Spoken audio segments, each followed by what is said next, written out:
یہ لفظ آپ نے بہت بار سنا ہوگا کہ میری دعائیں قبول نہیں ہوتی، ایسا ہی ہے نا؟ بٹ ایسا نہیں ہے، بس ہم دعاؤں کے قبول ہونے کو محسوس نہیں کرتے۔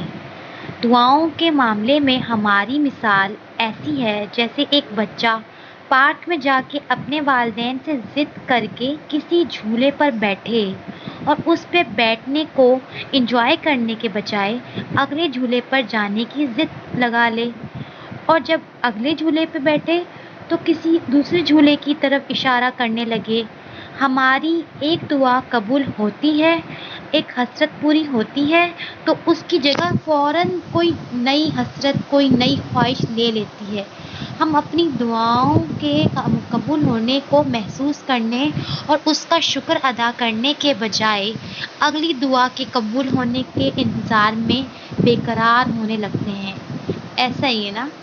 غور کر کے دیکھیں، کیا پچھلے سال جو دعائیں آپ کی زبان پہ ہوتی تھیں اس میں سے ساری قبول نہیں ہو گئیں؟ ساری نہیں تو 10 میں سے 8 تو قبول ہو ہی گئی ہوں گی نا، بڑی خوبصورتی سے، اپنے صحیح وقت پر۔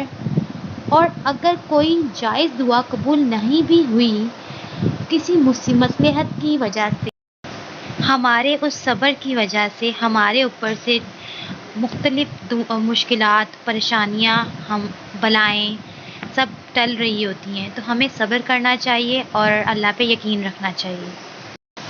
تو ان کے قبول ہونے تک ان کے مانگتے رہنے کا ثواب تو مل ہی رہا ہے، ان کے بدلے آپ کے اوپر سے بلائیں تو ٹل ہی رہی ہیں۔ یقین جانیں اللہ تک آپ کی ساری دعائیں پہنچ گئی ہیں اور آپ کو غیر محسوس طریقے سے فائدہ بھی پہنچا رہی ہیں۔ اس لیے ہم جب بھی دعا مانگیں تو ہمیں تھوڑا صبر بھی کرنا چاہیے، کیونکہ ہماری بہت سی دعائیں قبول ہو چکی ہوتی ہیں اور پھر ہم ایک نئی دعا مانگ لیتے ہیں کہ اللہ جی یہ والی بھی پوری کر دیں۔